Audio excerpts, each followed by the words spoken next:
রামাদান মাসে মসজিদে এশার নামাজ শুরু হয় ৮টা ১৫-তে। কত? ৮টা ১৫। ৮টা ১৫ মসজিদে প্রবেশ করছে। এরপর বিলের সালাত আছে, সুন্নাত আছে, নফল আছে, তারপরে তারাবি আছে ২ রাকাত। টোটাল নামাজ পড়ছে ৩৯ রাকাত। কত রাকাত? ৩৯ রাকাত। আর হুজুরের সময় নিয়েছে ৮টা ৫ নামাজ শুরু করেছে, ৯টা ৫-এ মসজিদ পরিষ্কার ফাঁকা হয়ে যায়। আছে না নাই? টোটাল সময় নিয়েছে ৩৫ মিনিট। আর নামাজ পড়ছে ৩৯ রাকাত। এটা হুজুর নামাজে এটা হবে না? চিন্তা করা যায়, আশ্চর্য। খুব ভালোভাবে লক্ষ্য করে দেখবেন, যারা আলেম ওলামা শেখ মাশায়েখ আছেন তারা সকলে জানেন তারাবি এটা তো আরবি শব্দ, এটা তাবিয়াতুলের বহুবচন। তারাবি এটা বাংলা যদি মানে করে দিতে হবে থেমে থেমে পড়া, বিরতি দিয়ে পড়া, ধীর স্থির ভাবে পড়া, রিল্যাক্স করে পড়া, এনজয় করে পড়া, আরাম করে পড়া। তারাবি মানে বিরতি দিয়ে পড়া, থেমে থেমে পড়বে। তারাবি মানে কি? তারাবি মানে কি? আরাম আরাম করে পড়বে। আজকে যে বিষয়ে গুরুত্বপূর্ণ আলোচনা করব, আলোচ্য বিষয় ইবাদত কি এবং কেন। কি বললাম বলেন তো? ইবাদত কি এবং কেন? আলোচনা বলেন ইবাদত কি এবং কেন? ইবাদত কি এবং ইবাদত কেন? কি বলতে ইবাদত জিনিসটা কি, আর ইবাদত কেন, মানে কেন ইবাদত করতে হবে। এই দুটো অংশ কথা বুঝতে পারছেন? জি। আল্লাহ সুবহানাহু ওয়া তাআলা গোটা সৃষ্টি জগৎকে রচনা করার পিছনে আল্লাহ তাআলার উদ্দেশ্য আছে না নাই? আছে। গোটা সৃষ্টি জগৎকে রচনা করার মূল উদ্দেশ্য আল্লাহ সুবহানাহু ওয়া তাআলা আদম সন্তানকে যে পরীক্ষা দিতে আল্লাহ সৃষ্টি করেছেন এর জন্য যারা দেখছেন সমস্ত কিছু সৃষ্টি করা হয়েছে। যেমন একটা স্কুলকে তৈরি করা হয়, মাধ্যমিক পরীক্ষার্থীর জন্য দেবেন একটা অ্যাডমিট কার্ড দেওয়া হয়, যেন ওটা শো করে মাধ্যমিক বোর্ডে যেন প্রবেশ করতে পারে। শিক্ষক থাকে, অনেক পেপার থাকে, কোশ্চেন থাকে, গার্ড থাকে, থাকে কি থাকে না, সবকিছু ওই ছাত্রটাকে ঘিরে করা হয়। আল্লাহ সুবহানাহু ওয়া তাআলা যা দেখে সৃষ্টি জগৎ সমস্ত কিছু রচনার উদ্দেশ্য হচ্ছে এটা, যে আল্লাহ সুবহানাহু ওয়া তাআলা আদম আলাইহিস সালাম অর্থাৎ এই বনি আদমকে সৃষ্টি করার পরে আল্লাহ সুবহানাহু ওয়া তাআলার চিন্তা ছিল এটা, যে আল্লাহ মানুষ জাতিকে এবং জিন জাতিকে বলতে কেন সৃষ্টি করেছেন? কেন? আল্লাহ বলছেন ওয়ামা খালাকতু জিন্না ওয়া ইনসা ইল্লা লিয়াবুদুন। অবশ্যই মা হচ্ছে নাফিস থেকে নাবদ। আল্লাহ বলছে অবশ্যই মানুষকে আর জিনকে আমি আল্লাহ সৃষ্টি করতাম না। আল্লাহ বলছে সৃষ্টি করতাম না, না নাফিস থেকে, যে আমি আল্লাহ মানুষকে সৃষ্টি করতাম না, জিনকে সৃষ্টি করতাম না। কেন করেছি? উত্তর আল্লাহ তারপরে দিয়েছে ইল্লা, শুধুমাত্র কেবলমাত্র এই জন্যই লিআবুদুন, আমার ইবাদত করবে। তাহলে বোঝা গেল যে আল্লাহ সুবহানাহু ওয়া তাআলা মানুষকে সৃষ্টি করেছেন, আর যাকে আমরা দেখতে পাই না জিন জাতি, দেখে সৃষ্টি করার মূল উদ্দেশ্য আল্লাহর ইবাদত করব। আলোচ্য বিষয় ইবাদত কি এবং কেন। আমরা বুঝতে পারলাম আমাদের সৃষ্টির উদ্দেশ্য আল্লাহর ইবাদত করা। এখন বলেন যে ইবাদত কাকে বলে? বলেন ভুল হলো তবে আমার সঙ্গে আসলে আলোচনা মানে কথা। আমি প্রশ্ন করবো, আপনার উত্তর দিতে হবে এবং বারবার প্রশ্ন করবো। ভাই বল ইবাদত কাকে বলে? আল্লাহকে খুশি করা। কিছু রিসার্চ করছেন এইগুলোকে মেনে নয় হলো ইবাদত। মাশাআল্লাহ, আপনি কিছু বলবেন? আল্লাহ যা বলেছে, মুহাম্মদ সাল্লাল্লাহু আলাইহি সাল্লাম যা বলেছে সেটাই হচ্ছে ইবাদত। আল্লাহ যা বলেছেন, নবী যা বলেছেন সেগুলো গ্রহণ করাই হচ্ছে ইবাদত। মাশাআল্লাহ, সুন্দর। ইবাদতের লুগাতের মানা ডিকশনারি অনুযায়ী আবিধানিক অর্থে ইবাদত মানে দাসত্ব করা। কি করা?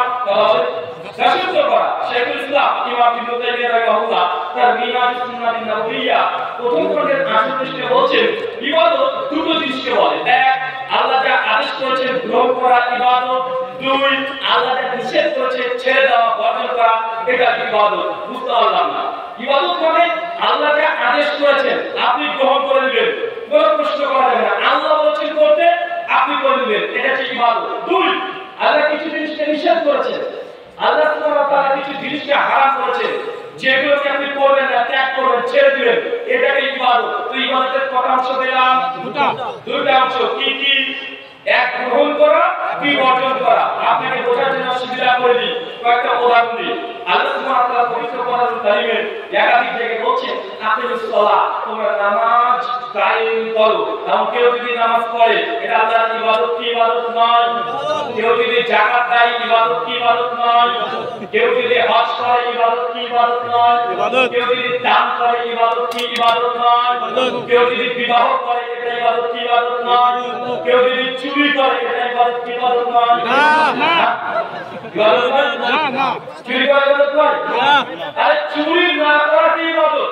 বুঝতে পারলেন না? চুরি না করা ইবাদত, সুদ না খাওয়া ইবাদত, ঘুষ না খাওয়া ইবাদত, প্রতারণা না করাটা ইবাদত। কেন? আল্লাহ নিষেধ করেছেন। নামাজ পড়া যেমন ইবাদত, ঘুষকে ত্যাগ করা ইবাদত, সুদকে ত্যাগ করে দেওয়া ইবাদত। আপনি খুব ভালো জানেন যে আপনার এলাকাতে বন্ধন লোক আছে, আছে এই বন্ধন, যার কারণে বন্ধন আছে হাত তোলেন তো। প্রত্যেকটা বাড়িতে আছে, হ্যাঁ প্রত্যেকটা বাড়িতে নাই। একটি বছর বেরিয়ে যাবে, মাশাআল্লাহ সন্তানরা বলে একটা নামাজ পড়া যে ইবাদত, সুদকে ত্যাগ করে দেওয়া, সুদকে বর্জন করে দেওয়া ইবাদত। আজকে আলোচনা শোনার পরে যদি আপনি মনে করেন যে সুদ খাওয়া ইবাদত, সুদকে পরিত্যাগ করা ইবাদত, সুদকে ছেড়ে দেওয়া এটা আল্লাহ সুবহানাহু ওয়া তাআলা অনেক বড় ইবাদত, আপনি এবার বুঝতে পারেন। ধরেন আপনার একটা বিজনেস আছে, ব্যবসা আছে, এই ব্যবসাতে আপনি ইনভেস্ট করবেন, টাকা পয়সা নাই, এবং আপনি মনে করেন যে না আপনার মেয়েকে আর বউকে বন্ধক রেখে বন্ধক লোনের মাধ্যমে কিছু টাকা পাওয়া যায়। এই লোকটার নাম কি? বউ বন্ধক। বউ বন্ধন পুরুষকে দেয় ভাই, বন্ধন পুরুষকে দেয় না। আপনি যদি বন্ধন অফিসে যদি দিন রাত 24 ঘন্টা বসে থাকেন, আপনি দেবে? যতক্ষণ বউটাকে বন্ধক না দিচ্ছেন ততক্ষণ লোন দেবে না। তাহলে আপনি বুঝতে পারছেন যে আপনার কোয়ালিটি কি পড়বেন, যে বউকে বন্ধক রেখে আপনি লোন নিচ্ছেন। এখন আপনি যদি বলেন ইন্নী আখাফুল্লাহ, নিশ্চয়ই আমি আমার রব আল্লাহকে ভয় করি, এই কথা বলে আজকে যদি তওবা করে যা বন্ধনের বকেয়া টাকা আছে সব শোধ করে দেন, পরিশোধ করে দেন, আর আপনি এই কথা বলবেন ইন্নী আখাফুল্লাহ, নিশ্চয়ই আমি আমার রব আল্লাহকে ভয় করি, আল্লাহ আজকের পর থেকে আমি বন্ধন নয় কোনো সুদের সঙ্গে যুক্ত হব না, আল্লাহ তো আমি ভয় করি, এই কথা বলে যদি আপনি উঠতে পারেন, ভাই বলেন যে এটা ইবাদত কি ইবাদত নয়? নামাজ পড়া যতটা কঠিন তার থেকে ভয়ঙ্কর কঠিন হচ্ছে যারা বিড়ি খায়, এই বিড়িটাকে ছেড়ে দেওয়া। চলো চলো ভাই, একটা বিড়ি কাটা খান খাওয়া কেউ খায় না, ভাই একজন নাই না, মাশাআল্লাহ আছে কেউ নাই আছে, এটা আপনাদের সত্যি কথা বানাবে ভাই। দাদা বলে জায়গা হাদিস আছে, যেখানে ইসলামী আলোচনা সভা হয় সেখানকার জায়গাটাকে নাম দেওয়া হচ্ছে জান্নাতের বাগান। তো আজকে দেখি সত্যি করে জান্নাতের বাগান, মানে এতগুলো মানুষ একটাও বিল করবে না, মাশাআল্লাহ কি বিল হবে। তুমি পকেটটা করো, সবার পকেট বেরিয়েছে, ওর করে হাত মান দেখাই না, এখন হাতটা আমি খাই না, আমি দেখাইলাম। তুমি খাই না তাহলে হাত দিয়ে যারা খাইছে তারা দেখাচ্ছে না, কোন দেখলে বুঝা যাবে। আপনাদের এই মাথার জেলাতে বিখ্যাত মিষ্টি আম, তাই তো? মালদাতে কি বিখ্যাত? আম। দিনাজপুরে ধান, তাই তো? বর্ধমানে ধান। আর আমাদের মুর্শিদাবাদের গুড়, খেজুরের গুড়, মানে এক একটা জেলাতে এক একটা জিনিস বিখ্যাত। তো আপনাদের এই মাদ্রাসা যারা আছে, কারা কারা আম খেতে পছন্দ করেন, ভালোবাসেন, একটু হাত তোলেন তো। সবাই দুই হাত তোলেন। মাশাআল্লাহ, এই কোয়ালিটি আছে। চাচা দেখেন, যখন আমরা বিড়ি কারা খান, এক হাত তুলেন। যেটা আম কারা খান, সবাই হাত তুলছি, মানে একটা হাত না তোলাটাই তোমার করে বিড়ি খাওয়া, এটা একটা হারাম খাদ্য। এটা ছিল দলিলের প্রয়োজন হয় না, এটা ছিল স্বতন্ত্র আলাদাভাবে কোরআন মাজিদ থেকে হাদিস থেকে দলিলকে ঘেটে ঘেটে বের করে অনেক আলোচনা করা হচ্ছে। আপনি যাতে হাত তুলছেন না, লজ্জা বোধ করছেন, তোমার রব আল্লাহ তুমি লজ্জা বোধ করো, আল্লাহ তুমি ভয় করো। যারা আজকে বিড়ি পান করছেন, সিগারেট খাচ্ছেন, ঝগড়া খাচ্ছেন, এর উপর ত্যাগ করে দেন। এটা হচ্ছে আল্লাহর জন্য হয়ে যাবে আপনার ইবাদত। কেন? হারামকে বর্জন করা এটাও ইবাদত। আল্লাহ সুবহানাহু ওয়া তাআলা তুমি আমাদের এই কথাটা বোঝার তৌফিক দান করো, সবাই বলি আল্লাহুম্মা আমিন। সম্মানিত সুধী, কারণ আমরা বুঝতে পারলাম ইবাদতের সংজ্ঞা আল্লাহ তাআলা গ্রহণ করতে বলেছে। গ্রহণ করা ইবাদত। দুই, আল্লাহ যা হারাম করেছে ত্যাগ করে দেওয়া এটাও ইবাদত। অংশ দুই, কিছু মানুষ আছে যারা ইবাদত করে জাহান্নামে যাবে। কোথায়? ইবাদত করবে কিন্তু ইবাদত করে জাহান্নামে যাবে। কতই বুঝতে পারছেন আমার কথা? না বুঝতে পারছেন? কাজ বলেন। বুঝতে পারছি। কি বলছো কথা? ইবাদত করেও জাহান্নামে যাবে। ওই কারা বুঝতে পারছেন না তার হাত তোলে।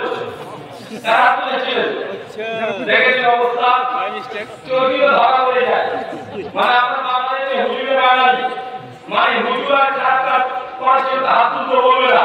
হাত তোলা মানে আমরা ঝুলে হাত তুলে দিচ্ছি। ইবাদত করে কিছু করে জাহান্নামে যাবে।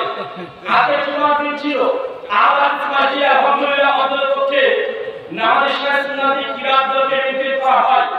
প্রত্যেক জুমার ইমাম সাহেব কোরআন মাজিদ থেকে একটা আয়াত পাঠ করে। সূরাতুল ওয়াশিয়া সূরা 88 আয়াত 2 3 4 আমিরাতুন নাসিবা।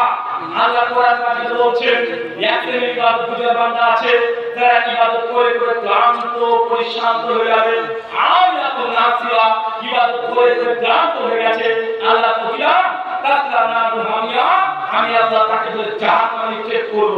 যারা বুঝতে পারছেন এটা আল্লাহ কোরআন মাজিদের কথা। আল্লাহ বলেন এক শ্রেণীর ইবাদত বুঝার বান্দা আছে যারা ইবাদত করে করে এত ইবাদত করেছে, ইবাদত করে ক্লান্ত হয়ে গেছে। আল্লাহ প্রতিদান তাসলা নারুল হামিয়া, আল্লাহ তারপর তাকে জাহান্নামে নিক্ষেপ করব। তারপর আপনাকে বুঝে দিতে হবে সমাজে এমন কিছু ইবাদত থাকবে মানুষ আমল মনে করবে, নেক কাজ মনে করবে, যে কাজের মধ্যে জান্নাতের আশা করবে। অথচ আল্লাহ বলছেন যে আমল করে কিছু সংখ্যক মানুষ জাহান্নামে যাবে। এটা আল্লাহ কোরআন মাজিদের কথা। ভাই আমাদের সমাজে এমন ইবাদত আছে না? আছে। আল্লাহ কোরআন মাজিদের কথা দেখুন, এটা গভীরভাবে দেখবেন। আমরা নাসিবা, ইবাদত করে করে ক্লান্ত। ভাই এমন মানুষ আছে যে একদিন নামাজ পড়তে পড়তে ক্লান্ত হয়ে গেছে? হয়েছে কোনো মানুষ? আর আমরা তো কামিবাস। কোন রকম মসজিদে আজান পড়বে, মসজিদে জুমার দিনেও আমরা মসজিদে দ্রুত আসি না, অপেক্ষা করে কখন খুলবার আজান পড়বে। অর্ধেক খুলবার শেষ, তারপরে গোসল হয় না, মানে খুলবার বলতে খুলবার শেষ লগ্নে এসে মসজিদে আমরা উপস্থিত হচ্ছি। আছি না? আমরা আছি। আর কিছু মানুষকে দেখা যায় যে জুমার দিনে মসজিদে ঢুকে আর বসে পড়ে। আছে না? আছে। আর কিছু বসে বসে একটু নামাজ পড়ে। এরকম মানুষ দেখা যায় না? অনেক মানুষ মনে করে যে মসজিদে ঢুকে আগে বসাটাই সুন্নাত। আছে না? আছে না? সমাজে যে আগে বসে কয়েক সেকেন্ড বসার পরে আমাকে নামাজ পড়ছে। অথচ সহিহ বুখারী কিতাবুস-সালাহ হাদিস 444 আল্লাহ বলেছেন কোন ব্যক্তি যদি মসজিদে প্রবেশ করে সাল্লাল্লাহু আলাইহি আর 2 রাকাত নামাজ পড়ে এটা মসজিদের হওয়া। ইমাম সাহেব যদি খুতবা দেয় তারপরে 2 রাকাত নামাজ না পড়ে আপনি বুঝতে পারবেন না এটা একটা মসজিদের হওয়া। কি বললাম? আল্লাহ বলেন আমিরাতুন নাসিবা, মানুষ ইবাদত করে করে তারপরে মানুষকে আল্লাহ জাহান্নামে দেবে। এমন সমাজে কোন ইবাদত আছে না? অনেকগুলো আছে। কিছুদিন পর আসছে রমাদান মাস, কথাটাকে মিলিয়ে নিয়ে অনেক মানুষ আছে দেখবেন আহারাদিকে অনেক ইংরেজি দাওয়া দেওয়ার চেষ্টা করে। এখন সোশ্যাল মিডিয়া সবাই বলছে যে আহলে হাদিস এরা ইসরায়েলের দাল, এরা ইহুদিদের দাল। বলছে কি বলছে না? অনেক মানুষ প্রমাণ করতে ব্যস্ত। আহলে হাদিস সমাজের মাঝে শ্রেষ্ঠবিদ্ধ ঘটে ব্যস্ত। বিভিন্ন হয়তো প্রমাণ করার চেষ্টা করছে যে আহলে হাদিস এই সমাজ এরা ইহুদিদের পক্ষে। আপনাকে বলে যায় যে আমাদের যত আপনারা প্রমাণ করার চেষ্টা করুন না কেন, আমরা যে আকিদার জন্য হাত এর প্রশ্নিত করলেও এর 5 পয়সা মূল্য নেই। চলে আপনাকে দেখিয়ে দিন কিছুদিন পর রমাদান মাস। রমাদান মাসে আহলে সালাত বলে আপনারা দিতে পারে 8 টাকা। কিছু মাস আছে 20 টাকা করে। আছে না? আছে। আবার 8 টাকা তারাবি নামাজ পড়ে তারকে বলে এরা তো নামাজ চোর। আছে না? বাবাকে নামাজ চোর বলে না? ওই এরা তো 20 টাকা নামাজ থেকে কেটে আপনারা করে দিয়েছে। আল্লাহ ইসলাম আমাদের সমাজ এরা বলে এটা নাই ওটা নাই, এরা বলে মিলাদ নাই, কিয়াম নাই, শবে বরাত নাই, আল্লাহর কি নাই, বাপ মারা গেলে বাপ মারা গেলে মিলাদ নাই, বুট গোনা নাই, ছোলা গোনা নাই, ভাই এইভাবে লিস্ট আছে বলছে যে আহলে হাদিস এরা আমাদের সম্প্রদায়, এরা সমস্ত ইবাদতকে ছোট করে দিয়েছে। আমি বলি যে ভাই 8 টাকা টাকা 20 টাকা এই বিতর্ক অনেক পরে, কিন্তু সমাজে যেহেতু তারাবি নামাজ পড়া হয়, আমি আমার মসজিদের কথা বলি, আমি যেটা বসবাস করে ওই জায়গা পুরোটা বেরোবি সমাজ, সুন্নি সমাজ। তো আমাদের যে মসজিদে ঈদের সময় ঈদের নামাজ রমজান মাসে মসজিদে এশার নামাজ শুরু হয় 8:15-তে। কত? 8:15। 8:15 মসজিদে প্রবেশ করছে। এরপরে ঈদের সালাত আছে, সুন্নাত আছে, নফল আছে, তারপরে তারাবি আছে 20 রাকাত। টোটাল নামাজ পড়ছে 39 টাকা, 39 টাকা। আর হুজুরের সময় নিয়েছে 8:15 নামাজ শুরু করেছে, 9:05 মসজিদ পরিষ্কার ফাঁকা হয়ে যায়। আছে না নাই? টোটাল সময় নিয়েছে 35 মিনিট, আর নামাজ পড়ছে 39 টাকা। এটা হুজুর নামাজে এটা হবে না? চিন্তা করা যায়, আশ্চর্য। খুব ভালো তথ্য বলে দেখবেন, যারা আলেম ওলামা শেখ মশাইখ আছেন তারা সকলে জানেন। তারাবি এটা তো আরবি শব্দ, এটা তাবিয়াতুলের বহুবচন। তারাবি এটা বাংলাতে মানে করতে হবে থেমে থেমে পড়া, বিরতি দিয়ে পড়া, ধীর স্থির ভাবে পড়া, রিল্যাক্স করে পড়া, এনজয় করে পড়া, আরাম করে পড়া। তারাবি মানে বিরতি দিয়ে পড়া, থেমে থেমে পড়বে। তারাবি মানে কি?